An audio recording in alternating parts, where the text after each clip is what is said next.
बड़ा लक्ष्य हासिल करना हो तो छोटी छोटी सफलताओं पर उत्सव मनाने में उलझना नहीं चाहिए। लगातार आगे बढ़ते रहने से ही काम पूरा होता है। श्री राम के लिए क्या हिंदू, क्या मुस्लिम, क्या सिख, क्या ईसाई, जो राम का है वो ही काम का है। अधर्मी विधर्मी का नाश सदियों से होता आया है, आगे भी होगा। भगवान श्री राम कहते हैं कि पृथ्वी लोक एक ऐसा लोक है जहां जो भी आता है उसे एक दिन वापस लौटना ही होता है। ठीक इसी तरह श्री राम भी अपना मानवीय रूप त्याग कर अपने वास्तविक स्वरूप विष्णु का रूप धारण कर बैकुंठ धाम की ओर चले गए। भगवान राम के बारे में सुने अनसुने 10 किस्से आज जरूर सुने। 1. वनवास के समय भगवान राम 27 साल के थे। 2. लव और कुश राम तथा सीता के 2 जुड़वां बेटे थे। 3. राम रावण युद्ध के समय इंद्र देवता ने भगवान श्री राम के लिए दिव्य रथ भेजा था। 4. भगवान श्री राम ने पृथ्वी पर 10,000 से भी अधिक वर्षों तक राज किया। 5. भगवान राम का जन्म चैत्र नवमी में हुआ था, जिसको भारतवर्ष में रामनवमी के रूप में मनाया जाता है। 6. भगवान राम ने रावण को मारने के बाद रावण के ही छोटे भाई विभीषण को लंका का राजा बना दिया था। 7. गौतम आर्षि ने अपनी पत्नी अहिल्या को पत्थर बनने का श्राप दिया था और इस श्राप से भगवान राम ने ही उन्हें मुक्ति दिलाई थी। 8. अरण्य नाम के एक राजा ने रावण को श्राप दिया था कि मेरे वंश से उत्पन्न युवक तेरी मृत्यु का कारण बनेगा, और भगवान राम इन्हीं के वंश में जन्मे थे। 9. माता सीता को रावण की कैद से आजाद कराने के लिए रास्ते में पड़े समुद्र को पार करने के लिए भगवान राम ने एकादशी का व्रत किया था। 10. वनवास वापसी के बाद भगवान राम के अयोध्या वापसी की खुशी में अयोध्या वासियों ने दीप जलाए थे। तब से दिवाली का त्योहार मनाया जाता है। राम राष्ट्र की संस्कृति है, राम राष्ट्र का प्राण है। राम के मंदिर का मतलब भारत का नवनिर्माण है। कलयुग में बस नाम आधारा, जो जपेगा होगा प्यारा। अभिमानी व्यक्ति, चाहे वह आपका गुरु, पिता व उम्र अथवा ज्ञान में बड़ा भी हो, उसे सही दिशा दिखाना अति आवश्यक होता है। धर्म के ऊपर अधर्मी का कोई असर नहीं होता है। किसी भी व्यक्ति की वास्तविक स्थिति का ज्ञान उसके चरित्र और आचरण से हो जाता है। आज सदियों के बाद भी रामायण पुस्तक भारतीय संस्कृति और जीवन का नेतृत्व करने व धर्म का पालन करने के गुणों को सिखाती है। आइए जानते हैं रामायण से लिए गए अनमोल कथन। वोंग, तुम्हारे मानने या नहीं मानने से ईश्वर का अस्तित्व मिटने वाला नहीं, हां, तुम जरूर मिट जाएंगे। श्री राम अविनाशी, अकाल अनंत, सर्वव्यापक है। 2.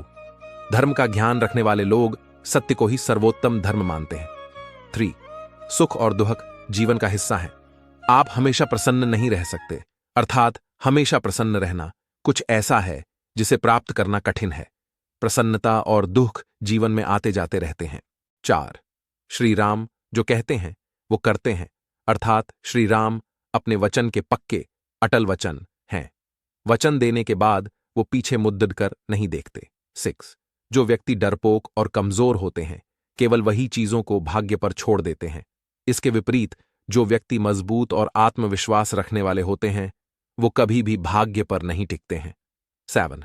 जिस प्रकार एक वीणा अपने तार के बिना अधूरी है, एक रथ अपने पहियों के बिना अधूरा है, इसी प्रकार एक महिला 100 बेटे होने के बावजूद अपने पति के बिना अधूरी है, अर्थात कभी भी खुश नहीं रह सकती।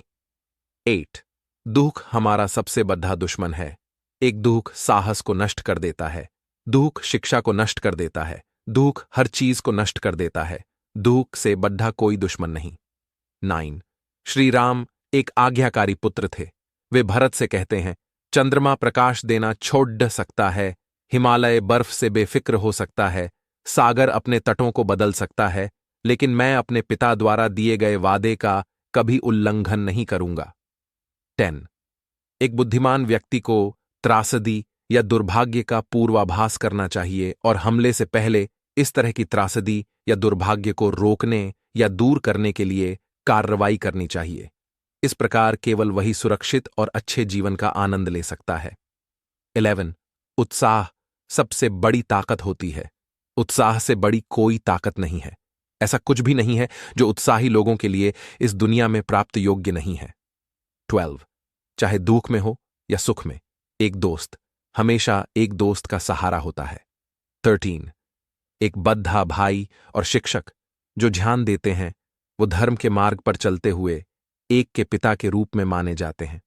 14 वो व्यक्ति जो दूसरे को आशा देता है, पैसे या अन्य भौतिक चीजों के मदद करने का विश्वास दिलाता है, या उस व्यक्ति की मदद करता है जिसने अतीत में उस व्यक्ति की मदद की थी।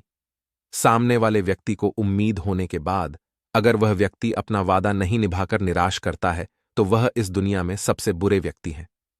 15 समझदार पुरुष कहते हैं कि जीत की जड़ विद्वान और बुद्धिमान लोगों के साथ परामर्श और चर्चा है। 16 बादलों की गड़गड़ाहट।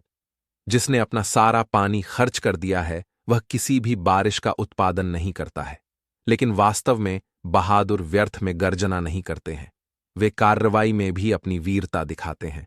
17 धर्म को जानने वाले कहते हैं कि सत्य ही सर्वोच्च धर्म है। 18 गलती करना मानव का स्वभाव है, ऐसा कोई भी नहीं है जिसने कभी कोई गलती ना की हो। 19 उदास, निराश या हतोत्साहित ना होना हर तरह की समृद्धि और खुशी का आधार है। 20 दूसरों का धन चुराना, किसी दूसरे की पत्नी को लालच देना और मित्रों की ईमानदारी और चरित्र पर संदेह करना, ये तीनों विनाश का कारण बनते हैं।